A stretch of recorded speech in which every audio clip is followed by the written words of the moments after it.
Herkese salamlar. Tanımayanlar üçün mən Babayeva Mədinə, 11-ci sinifi bitirmişəm və artıq ixtisas seçiminin nəticələrini gözləyirəm. Bununla bağlı, blok buraxılışla bağlı fikirlərimi öyrənmək istəyirsinizsə, hətta balımı öyrənmək istəyirsinizsə, kanalımda bununla bağlı video var. Deməli, qarşımda tablet var bu dəqiqə və abituriyentləri maraqlandıran mövzulara toxunacağam bu videoda. Sizin bəzi suallarınızı cavablandıracağam. Elə isə videoya keçək. Abituriyentləri ən çox maraqlandıran suallardan biri də planı necə quraq, planla dərs oxuyaqmı, planla dərs oxumaq bizim üçün yaxşıdırmı? Bununla bağlı bir çox suallar var idi. Mən də əvvəl düşünürdüm ki, görəsən planla oxuyum, yoxsa plansız oxuyum. İlk öncə onu demək istəyirəm ki, mən 10-cu sinifdə full planla hazırlaşmışam. Yəni hazırlıqdan gəlirdim, planımı qururdum və dərsə elə başlayırdım. Lakin 11-ci sinifdə hazırlıqlar o qədər çox idi ki, mən gələn kimi dərslərə başlayırdım və plan ağzını belə açmırdım. Yəni plan dəftərini belə atmışdım qırağa da, yəni heç istifadə etmirdim. Amma tövsiyəm ondan ibarətdir ki, məncə planla dərs oxumaq daha verimlidir.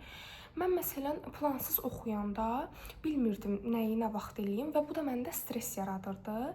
Stresli olan insan da yəni dərsə fokuslana bilmir, diqqəti yayınır. Buna görə də məncə plan yəni abituriyentin həyatında önəmli bir hissəsini kəsb eləyirdi. Yəni çünki plan çox önəmlidir. Məsələn, hazırlıqdan gəlirsən, bilmirsən necə başlayasan və ya istirahət edəsənmi, etməyəsənmi. Plan sizə kömək eləyir ki, nə vaxt istirahət etmək lazımdır, nə vaxt dərs oxumaq lazımdır və yaxud da ki, dərsi hansı aralıqlarla oxumaq lazımdır. Hətta təkrarı nə vaxt edib, yazı işini nə vaxt edib, dərs öyrənməyi nə vaxt etmək lazımdır. Bunu belə plan sizə yəni çox kömək olur da. Yəni planın yeri dəhşət ayrıdır. Mən 10-cu sinifdə planla çalışırdım. Yəni 11-ci sinifin əvvəlləri də əslində planla çalışmışam. Lakin sonlarına doğru əlavələr o qədər çox idi ki, artıq mən plan etməyə vaxt belə tapmırdım. Gələn kimi dərslərə başlayırdım. Amma yəni plan çox önəmlidir. Yəni plansız dərsə başlamayın. Digər bir toxunacağımız mövzu, çoxlarını maraqlandıran sual var ki, biz səhər dərs oxusaq daha çox verim alarıq, yoxsa gecə? İlk öncə onu deyə bilərəm ki, mən səhər oxuyan biri olmuşam, lakin hər adamda məncə fərqlidir. Məsələn, mənim bacım gecə oxuyan biri idi və gecə vaxtı o daha çox verim alırdı. Mən isə gecə qətiyyən 11-ci sinifdə oxuyurdum, gecə də oxuyurdum, səhər də oxuyurdum. Amma 10-cu sinifdə qətiyyən mən gecə verim ala bilmirdim də, ən çox səhər verim alırdım. Hətta mən səhər məsələn də sübh tezdən 4-də dururdum, 12-yə kimi oturub riyaziyyat işlədiyim vaxtları xatırlayıram. Hətta 6-dan da durub işləyirdim. Yəni mən səhərlər verim alırdım, amma elə insanlar var, gecə verim alır. Buna görə yəni mən heç kimə deyə bilmərəm ki, durun səhər oxuyun və yaxud da ki, gecə oxuyun. Bir mövzu, motivasiya yoxsa disiplin. Motivasiya sizi bir yerə qədər aparacaq.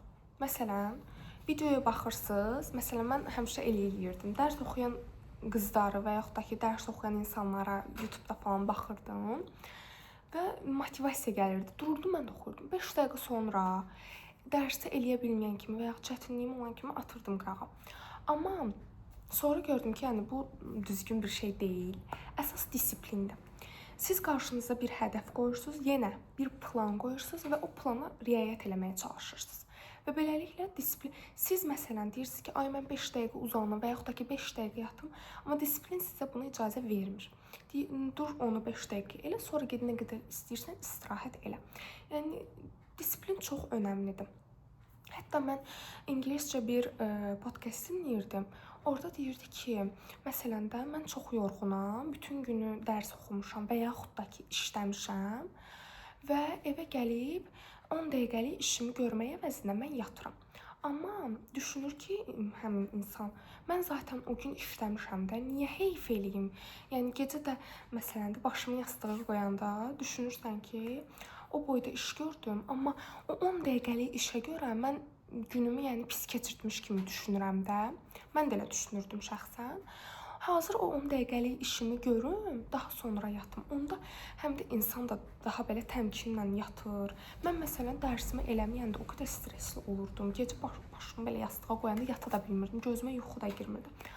Ona görə yəni 10 dəqiqə, 5 dəqiqə və yaxud da yarım saat, 1 saat nə dərsiniz varsa edin.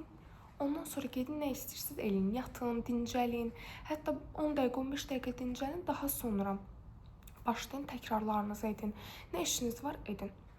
Və bir də onu deyim ki, abituriyentsiz deyə əyləncələrdən də geri saxlamayın özünüzü. Yəni ki, necə deyim, 2 ildir də, 2 il demirəm indi gedin full əylənin, dərsə başınızı qatmayın. Xeyr, dərs oxuyursunuz, amma arada necə deyim, əylənin də.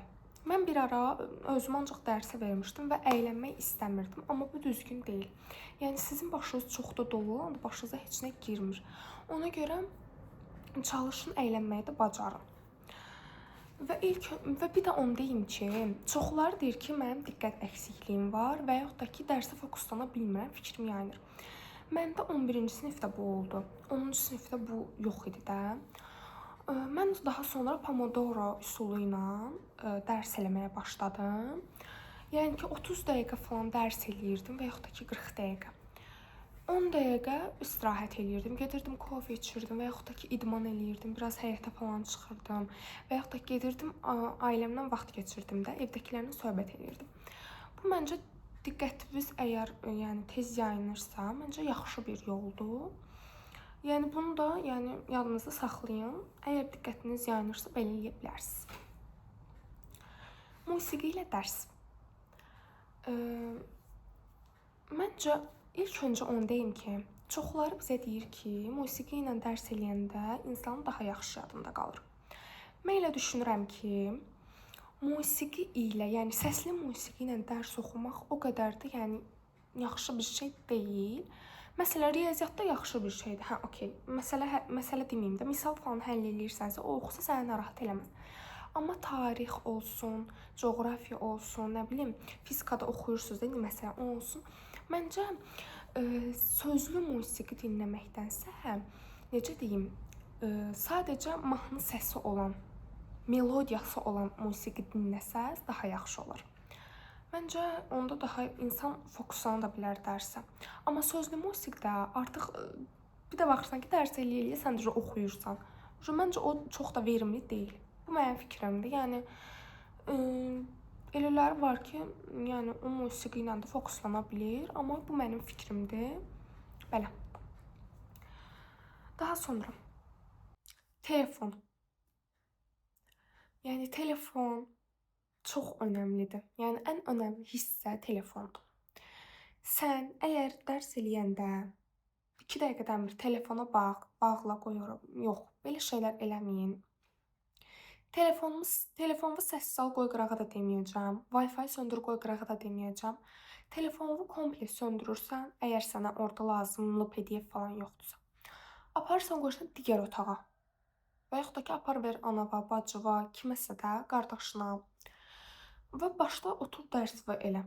Yəni, məncə bu daha yaxşıdır. Telefonu səssizə falan almaqdansa. Telefonumu söndür. Mən məsələn, lap belə odaqlanmalı dərslərimdə telefonumu söndürürdüm. Yəni, məncə bu daha yaxşı bir seçimdir. Yəni, daha yaxşı fokuslanarsan, ağlında telefonun yanında qalmaz. Daha sonra çoxları mənə deyirdi ki, YouTube-dan dərs izahına və yaxud da ki, test izahına baxmaq nə dərəcədə düzgündür. İlk öncə onu deyim ki, dərs izahına mən də baxmışam, baxa bilərsiniz. Yəni, mən baxmışam deyə baxa bilərsiniz demirəm, ha. Yəni, hamı baxa bilər. Çünki o sənə, məsələn, sən hazırlıqdasan, dərsi daha yaxşı anlamamısan, müəllimədən soruşmusan, hətta yenə anlamamısansa, qoyursan qabağa və yaxud da ki, bir dənə mövzudur, hər hansısa bir mövzudur. Təkrar eləmək istəyirsənsə və vaxtın, yəni, yoxdursa, 11-ci sinifsəndə, yəni, sınaq işləyəsən, deyirsən, ayda mövzu yadımdan çıxıb. Açırsan, qoyursan qabağa, o sənə izah eləyir, yəni sən xatırlamış olursan, qeyd çıxar. Bu mükəmməl bir şeydir, bunu eləyə bilərsən təbii ki. Amma test izahına baxmaq çox da yaxşı bir şey deyil. Məsələn, riyaziyyat olsun, fizik olsun və yaxud da kimyada deyəsən orada, kimya olsun. Oturub sən, yəni o sənə deyəcək, sən yazacaqsan, elə bir şey yoxdur. Əgər izah eləyirsən hər hansı bir testi və deyirsə ki, digərini sən yaz, bu normaldır, eləyə bilərsən. Amma ki, yox, sən gəl burdan köçür, hamısını bax, orada necə eləyir, əlini, onu şey, yox. Əgər başa düşürsənsə, daha sonra özün də onu tətbiq edə bilirsənsə, əla bir şeydir. Amma ki, yox, oradan köçürtmək falan özünüzü aldadırsınız da, yəni heç kimi aldatmırsınız, yəni ziyan sizə olacaq. Aha, riyaziyyatdan da çox vaxt sual gəlir ki, sınaq yoxsa qayda? Qayda çox önəm daşısa da, sınaq qədər önəmli deyil. Çünki qaydanı əzbərləyə bilərsən, amma sınaqda artıq sən tətbiqdə bacarmayacaqsan. Mən riyaziyyatda düşünürdüm ki, qayda çox önəmli yer daşıyır. Qayda dəftərləri, düsturlar, belə şeylər çox edirdim. Amma mən sınağa getdim, yəni 30 sualdan 11-ni falan yazırdım və bu da çox pis bir şeydir. Ona görə də başladım sınaqlar işləməyə. Mənim 11-ci sinifdə riyaziyyatdan işləmədiyim sınaq qalmayıb. OTK olsun, dimin sınaqları olsun. Nə bilim, hər cürə sınaqlar işləmişəm. Kitablardan işləmişəm, PDF-dən işləmişəm. Tabletin üstündə qonaq gəlirdi və tabletin üstündə gedirdim yanlarında otura-otura başlayırdım işləməyə. Yəni ki, əgər riyaziyyatınızı gücləndirmək istəyirsinizsə, düsturları öyrənin, o heç. Amma sınağa çox önəm verin. Mövzuları bitirdikdən sonra təbii ki də, yəni toplumu tam bitirin, qavrayın ondan sonra. Əgər düşünürsünüzsə ki, ətraflı sualları yaza bilmirəm falan, başlayın, yəni yayda falan da başlayın artıq toplumun ətraflı suallarını yavaş-yavaş işləməyə. Və çətinlik olduğunuz yerdə müəllimdən soruşun.